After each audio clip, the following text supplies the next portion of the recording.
Good afternoon. Ira Epstein of Linn Associates with your agriculture wrap-up, and this is for Tuesday, the 31st of March, 2020. Time just after 5 p.m. Well, as you can see, we've reopened in the markets. I'm a little later than I normally am. Stock market getting hit again. Gold really taking a beating in the evening trade. Foreign currencies, a little bit of everything. This was the end of a quarter, the end of a month, so it's a rough time in markets often. You even see the energies coming down one more time. So at the end of a quarter, the last day of a month, and you get this type of action with the COVID, you always got to be careful.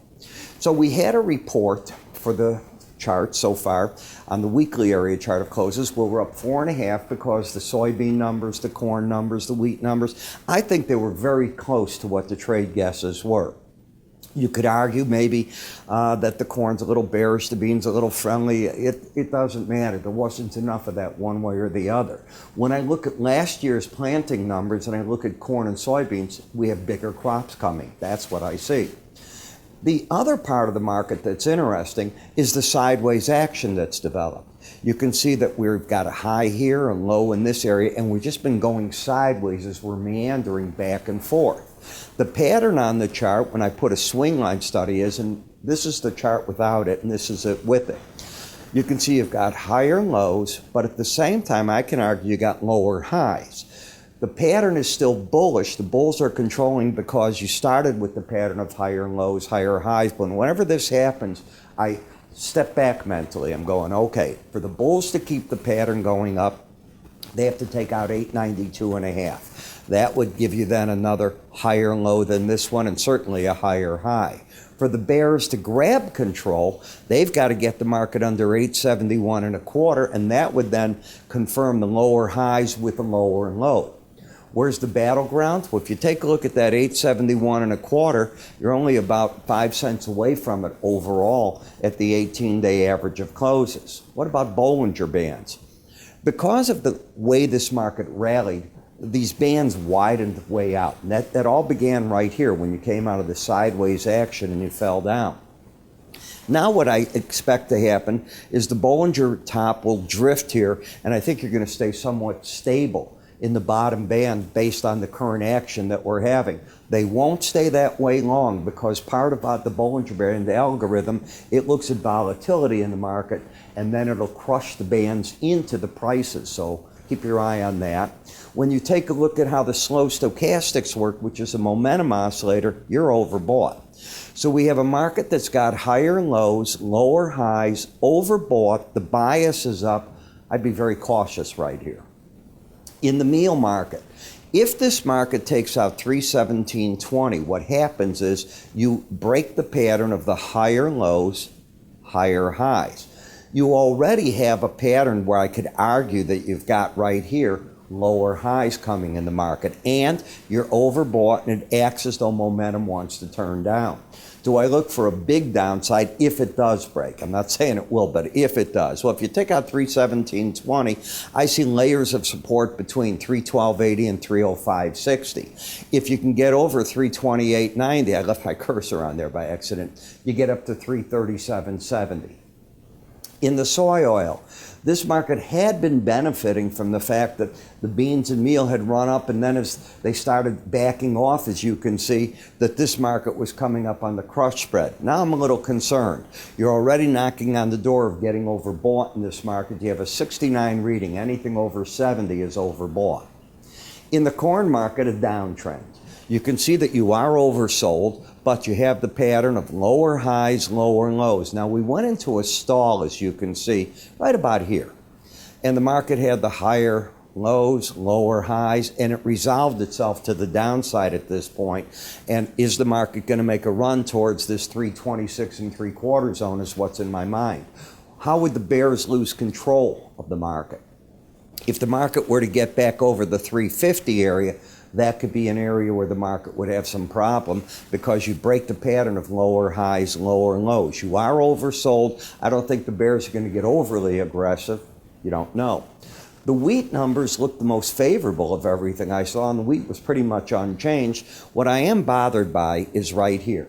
If we take a look at these numbers, both numbers are over 80 today. They were over 80 yesterday, over 80 the day before. We have a bullish embedded reading. The only way you lose it now is for the market to slip here, get under the 562 3/4 zone, and then you have to take a look and see, does that turn down? Let's assume it does. Still got 2 layers of big support. Let's assume that it doesn't, and the market can get itself up a little bit again tomorrow. Instead of breaking down, it moves a little higher. Well, if that happens and you keep the embedded reading, I can make an argument into the 590s. I think it's going to be an important day, and I'm noticing that the 18 and the 100-day averages are making a run at each other. In the sugar market, we had this bounce that, in all fairness, I thought you were going to make a run to the 18-day average of closes on. Often when you lose an embedded reading, watch this number, it'll get over 20 on the next day. It should. Doesn't want to let me do that. There we go. See how they get there? But it didn't make it. Instead, the market's stalling out on us right through here. And here you can see what it's doing is it's pulling back. It's a wireless receiver, so might have got some signal here problem. Remember, we're all at home now, so thank God I built this studio when I did. I brought it to my home, and wow, I got lucky. I was looking at the COVID and saying, what's going on? As you look at the coffee, higher lows, higher highs. Now, what would break this up pattern, we've had this up pattern since mid-March, that culminated in this run to the upper Bollinger Band. If you take out this 115.65, I'd get concerned. You already have the pattern of higher lows, but you do have lower highs. To make the bull market continue on, I want to see prices over 120.85. I've been bothered by the fact that the market got overbought and started correcting. Now, the word is started correcting. That correction could be over. Once both numbers in the slow stochastic, the way I teach them, get back under 70, they're not overbought anymore. I think this is a very, very important area between the 100-day average and the 18, and a move over 120.85, I think it may surprise people to the upside. In the meat market, as I've said, this is a rough one. Your limit up today. You went up the permissible limit. You've got higher high, lower low, wild swinging market. I've told traders in my newsletter, be very careful of these meats. They're thinly traded and they seem to be going in dramatic moves one way or the other. The hog market went down to the lower Bollinger Band yesterday, challenged it again today, but notice it's moving to the right-hand side of it. You have both numbers in the slow stochastic, as you can see, under 20 here, under 20 the day before, not the day before. So could we embed? It could happen tomorrow, and that's where you got to get to see if it's going to happen one way or the other. For those of you that follow the grains, the meat markets, the soft commodities, I think you'll find our Linn research doesn't take a backseat to anything. In fact, I think we're a leader in a lot of what we do. If you read it, you'll see the fundamentals. You're going to see us talking about option strategies in the marketplace. We put out a lot of research that covers many of these different areas. If you also take advantage of the offer that we have, you might be able to get one of my copies of my own research. I cover most of these markets in addition to Linn. So how do you get this? Well, it's simple. Just go to our website at www.iraepstein.com. When you get to the website, you'll see on the bottom right, it's going to say free offers. Click that on, or you can click up here if you're watching me on YouTube. It'll take you right there.